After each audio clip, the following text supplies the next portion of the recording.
Bismillahirrahmanirrahim. Assalamualaikum warahmatullahi wabarakatuh. Alhamdulillah, summa alhamdulillah, wassalatu wassalamu ala rasulillah, amma ba'd. Alhamdulillah, bagaimana kabarnya Bapak Ibu semua? Semoga selalu dalam limpahan karunia, cinta, rahmat dan berkah dari Allah Subhanahu wa taala. Sehingga saya doakan dari hati saya yang paling dalam agar Anda semua semakin disayang, semakin dicinta, semakin dimuliakan oleh Allah Subhanahu wa taala, dan kehidupan Anda menjadi kehidupan yang penuh barokah. Amin ya rabbal alamin. Bapak Ibu, dalam kesempatan kali ini saya ingin menyampaikan materi tentang disiplin kata, ya. Disiplin kata.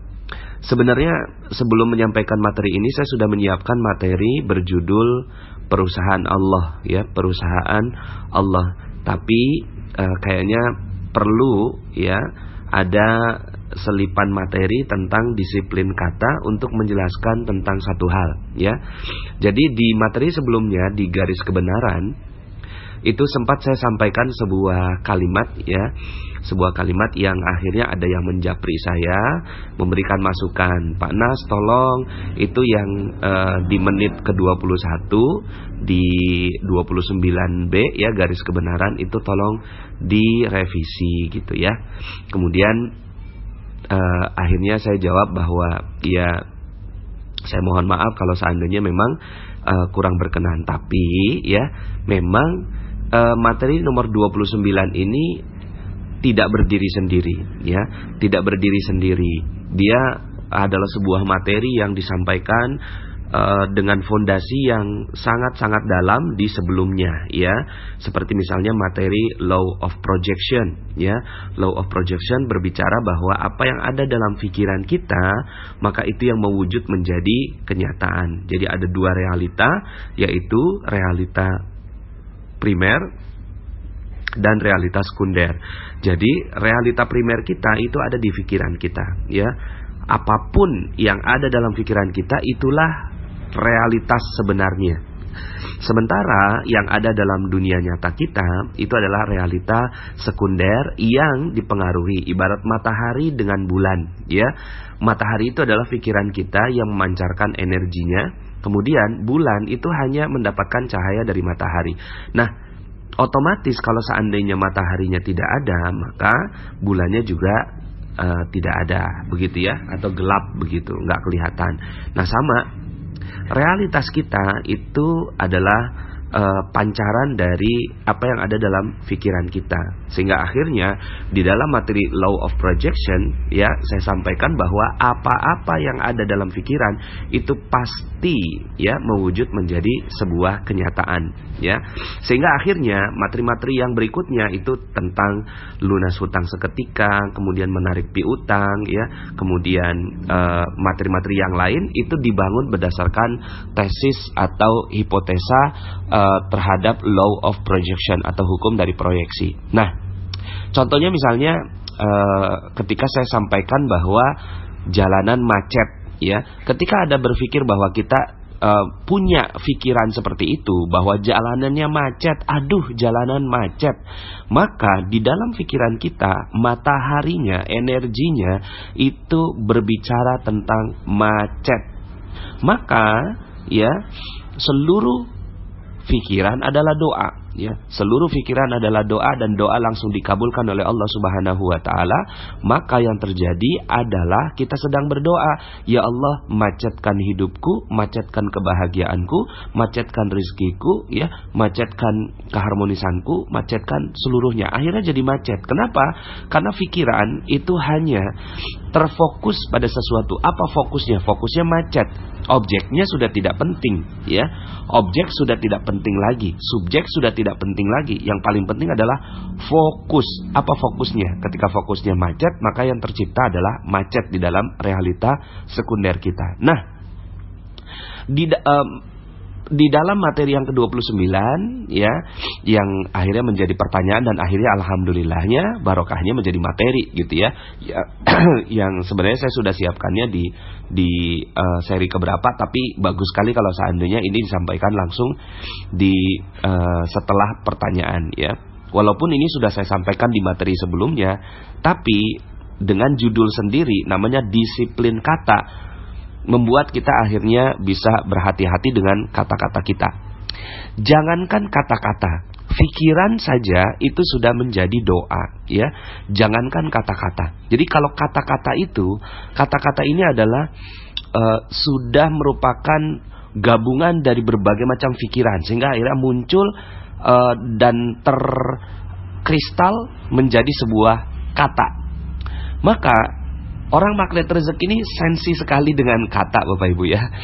Ya, lulusan magnet rezeki ini, alumni magnet rezeki, komunitas magnet rezeki adalah mereka-mereka yang sangat-sangat sensi dengan kata-kata. Kita nggak mau mengucap kata macet, ya. Kenapa? Karena macet itu fokusnya macet, sehingga akhirnya rezekinya jadi macet dan semuanya jadi macet. Maka kita ganti, ya, ganti dengan sebuah kata. Kata apa? Kata yang tidak juga kita seperti orang yang keluar dari realita gitu ya, tapi kita betul-betul berhati-hati, ya. Jadi ketika orang bilang macet, ya, kita bilang penuh gitu ya. Nah, ketika kita bilang penuh, kita lagi berdoa, fokus kita pada penuhnya. Nah, yang menjadi latar belakang saya di materi 29 ada yang japri saya, Pak Nas, kok dibilangin nggak ada yang menistakan Al-Quran sih gitu kan? Pak Ahok udah jelas-jelas dia menistakan Al-Quran gitu ya, fatwanya MUI udah keluar, tapi kok Pak Nas bisa-bisanya menyebut tidak ada kok penistaan agama gitu kan?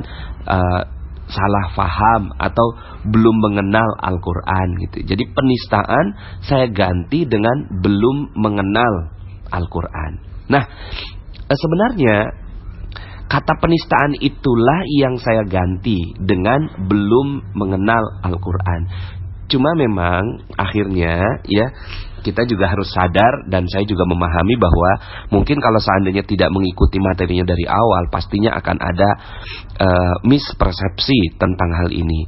Bukannya saya tidak mau memegang fatwa MUI begitu ya, tidak sama sekali.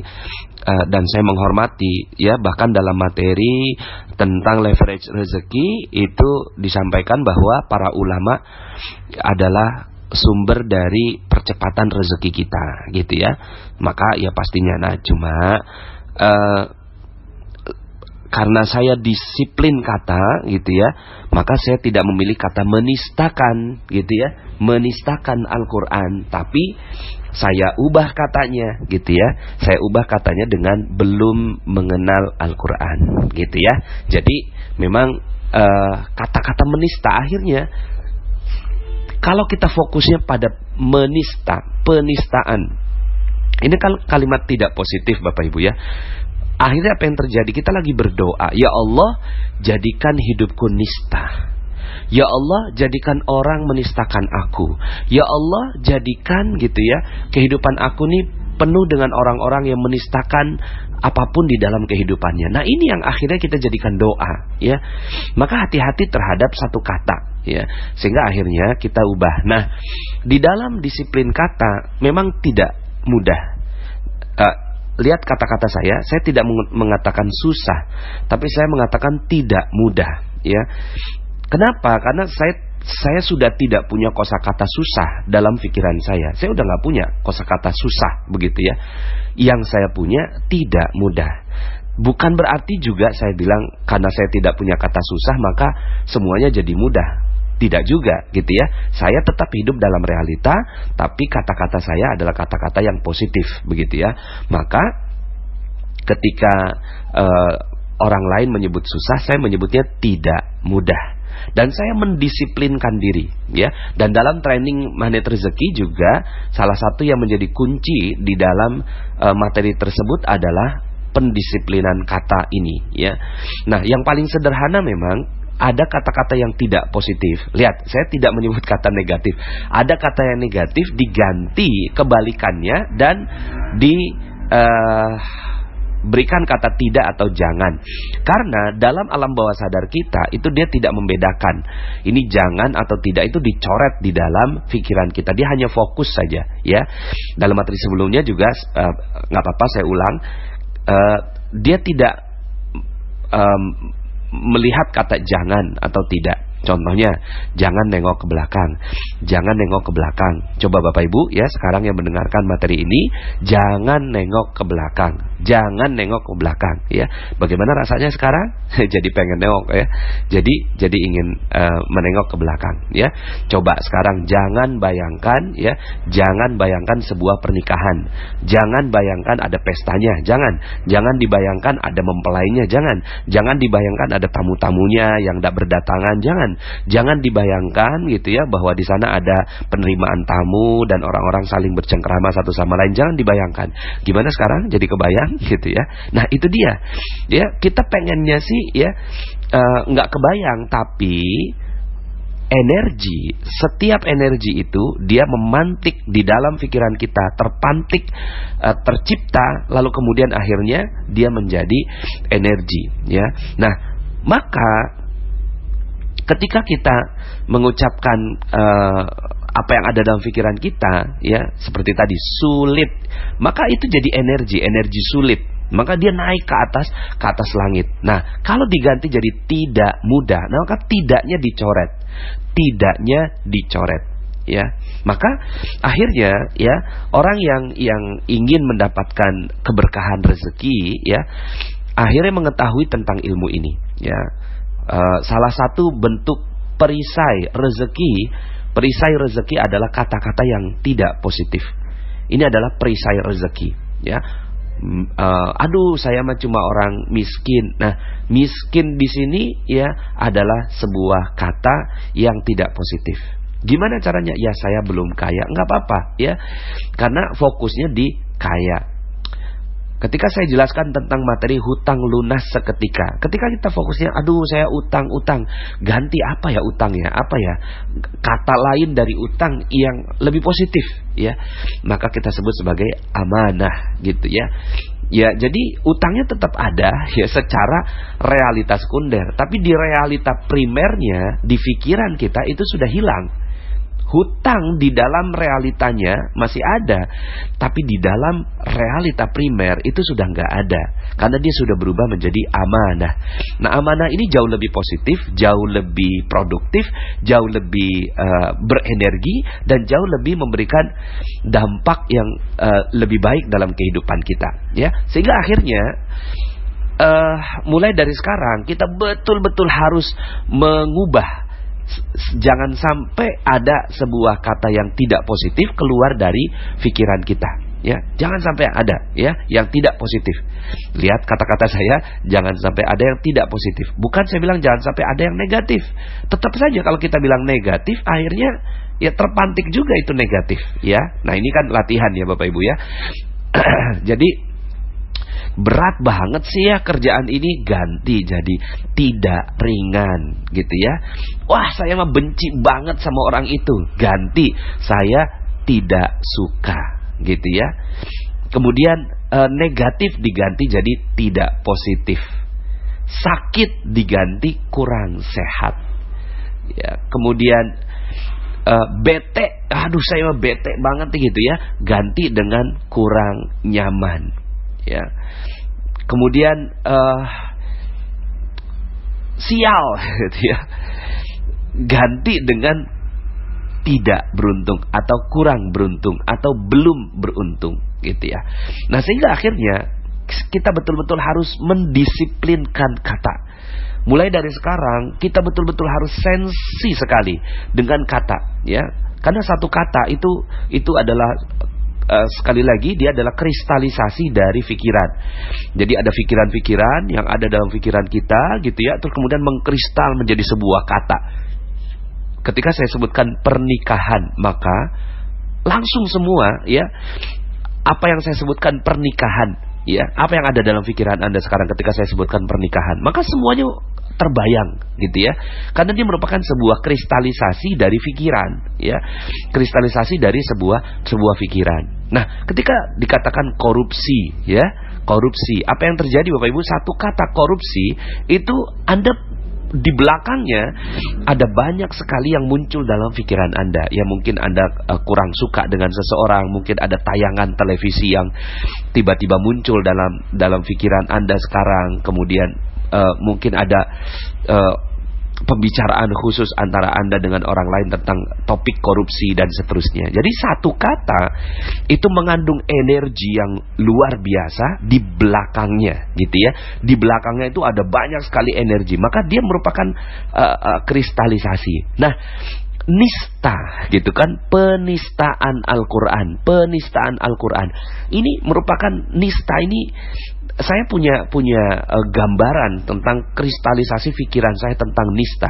Orang menistakan berarti kan menghina, kemudian melecehkan, ya. Terus mungkin terbayang di kepala saya tentang peristiwa seorang wanita yang dinistakan oleh lelaki dan seterusnya. Maka kata nista itu akhirnya dalam pikiran saya ketika menyampaikan materi garis kebenaran itu sudah berubah menjadi tidak mengenal Al-Quran, atau tidak menghormati Al-Quran, atau tidak mensakralkan Al-Quran, atau tidak dekat dengan Al-Quran dan seterusnya. Jadi kata-kata nista itu hilang Bapak Ibu di dalam pikiran kita. Kita udah nggak kenal apa itu nista, gitu ya.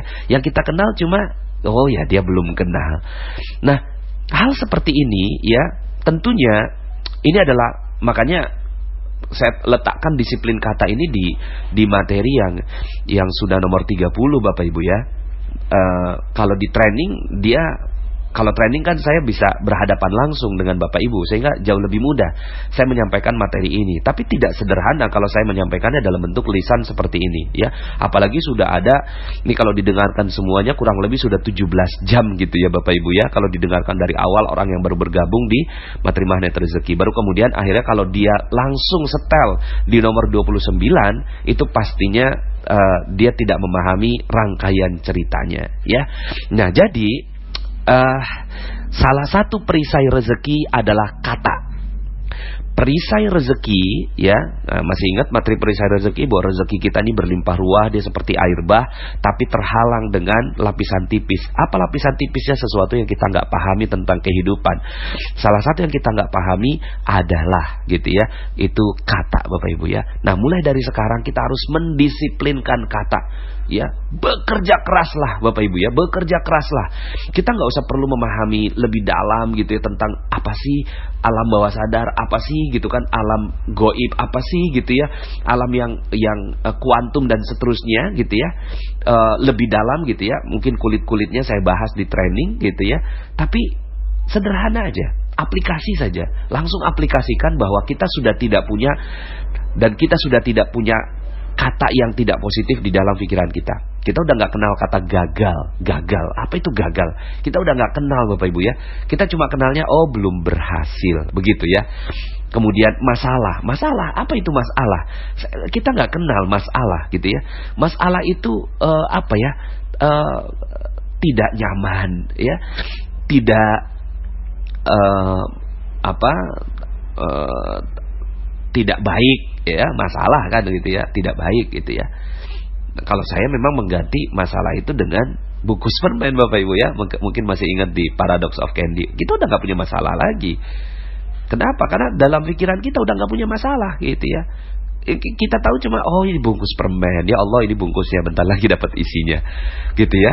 Nah, sehingga akhirnya Bapak Ibu, Anda bisa bayangkan kalau semua kata kita di pikiran, di seluruh di pikiran kita ini adalah positif semua. Ya, saat orang lain mohon maaf ya, namanya juga latihan ya Bapak Ibu ya, ini materi.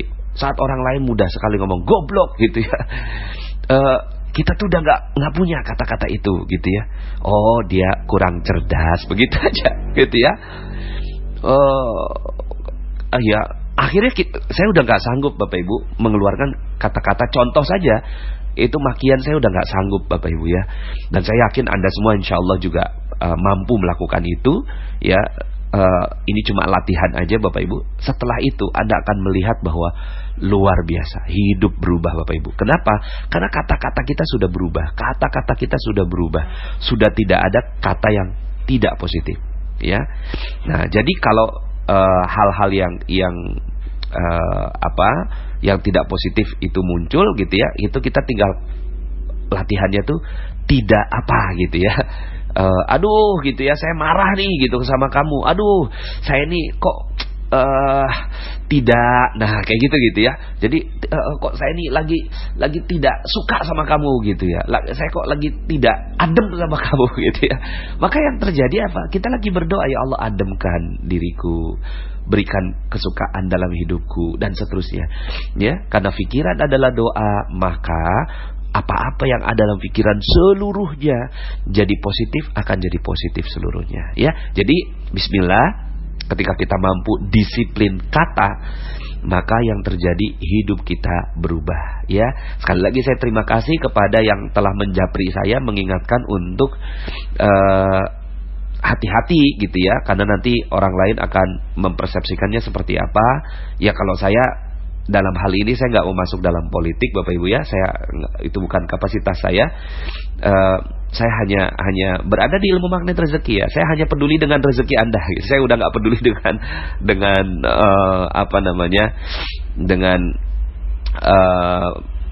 apa bahasanya ya, dengan kehidupan yang ya politik lah begitu ya Bapak Ibu ya. Saya cuma peduli dengan rezeki Anda ya. Saya hanya peduli Anda yang mendengarkan materi ini mendapatkan rezeki berlimpah. Kemudian saya hanya berdoa agar Indonesia menjadi negara yang penuh barokah gitu ya, penuh dengan rezeki berlimpah gitu. Itu yang ada dalam pikiran saya, dan saya tidak ada berpikiran macam-macam, dan saya juga tidak melihat bahwa orang ini berbeda. Semuanya satu. Di dalam dunia kuantum kita satu, sama dan terhubung. Mau dia benderanya merah, putih ya, hijau, kuning, biru, itu semuanya sama di hadapan Allah Subhanahu wa taala. Dan ilmu magnet rezeki ini untuk membuat kita satu, sama dan terhubung Bapak Ibu ya. Jangan biarkan ada satu kendala ya, ada satu topik gitu ya. Nah, saya tadi kendala sempat muncul Bapak Ibu. Nah, kemudian saya rubah dengan satu topik yang berada dalam media kita. Lalu kemudian kita jadi terfokus sekali ya dengan hal tersebut. Ya, jadi berlatihlah ya, sama saya juga berlatih. Yuk sama-sama kita fastabiqul khairat, sama-sama kita berlomba-lomba dalam kebaikan gitu ya, berlomba-lomba dalam melatih kata yang ada dalam diri kita ya. Cuma memang akhirnya orang magnet rezeki ini kelihatan aneh kan ya, kelihatan aneh, kelihatan tidak. Nah, aneh saya ganti Bapak Ibu, kelihatan tidak seperti orang kebanyakan begitu ya. Kelihatan tidak seperti orang kebanyakan. Ya, bismillah aja gitu ya. Karena kita mau dapat rezeki yang berlimpah ya. Di dalam Al-Qur'an itu Allah sebutkan di dalam surga itu sudah tidak ada kalimat yang tidak positif. Seluruhnya positif. Illa qilan salaman salama. Ya, tidak ada kata yang terucap di surga illa qilan salaman salama, kecuali semuanya hanya mengucapkan salaman salama, positif demi positif ya. Akhirnya Bapak Ibu, ketika kita mau gaya hidupnya seperti di surga ya, di surga semua yang dimau ada, rezeki berlimpah ruah. Ya udah, kita tinggal hidup gaya di surga Bapak Ibu. Di dunia kita gaya hidupnya gaya hidup di surga. Seluruh kata-kata kita yang keluar di dalam kehidupan kita hanya yang positif saja ya. If you change your word, you change your world. Ya, if you change your word, you change your world. Kalau Anda merubah kata Anda, maka Anda akan merubah dunia Anda. Ya. Nah, kemudian terakhir, kok di dalam Al-Quran banyak kata-kata yang tidak positif Pak Nas gitu ya, seperti mengancam masuk neraka, orang kafir dan seterusnya. Nah, Bapak Ibu, seperti yang saya sampaikan dalam materi cermin ajaib, bahwa itu adalah cermin ya. Ketika kita lihat cermin, apakah semuanya bagus? Ketika kita membuka misalnya kita cemong-cemong ya Bapak Ibu ya, mukanya lagi tidak rapih begitu ya, rambut jatuh begitu ya, terus kemudian nggak tersisir ya, kemudian ada kusut-kusut begitu ya. Nah, kemudian ketika kita bercermin, apa yang kita lihat di sana? Yang kita lihat adalah ya wajah yang tidak rapi Bapak Ibu. Maka fungsinya cermin adalah untuk membuat kita jauh lebih baik lagi. Nah, Al-Quran ya fungsinya untuk membuat kita menjadikan itu sebagai cermin. Ya, ketika disebutkan itu ada orang kafir, zalim, fasik, kemudian diancam masuk neraka gitu kan, alangkah jeleknya gitu ya, dan seterusnya, itu adalah upaya Allah membuat kita sebagai cermin. Oh iya, ini dia. Oh iya, saya sedang bercermin gitu ya. Jadi Al-Quran adalah cermin ajaib. Jadi kalau ada kata-kata yang tidak positif, tujuannya bukan untuk kita tiru ya, tujuannya adalah untuk menjadikan dia sebagai cermin bagi kita. Jadi siap Bapak Ibu ya, kita mendisiplinkan kata. Ketika kata kita semuanya sudah positif, maka sebentar lagi rezeki Anda akan berlimpah ruah datang pada diri Anda ya. Oke, sampai jumpa dalam kesempatan materi berikutnya. Saya Nasrullah, terima kasih. Assalamualaikum warahmatullahi wabarakatuh.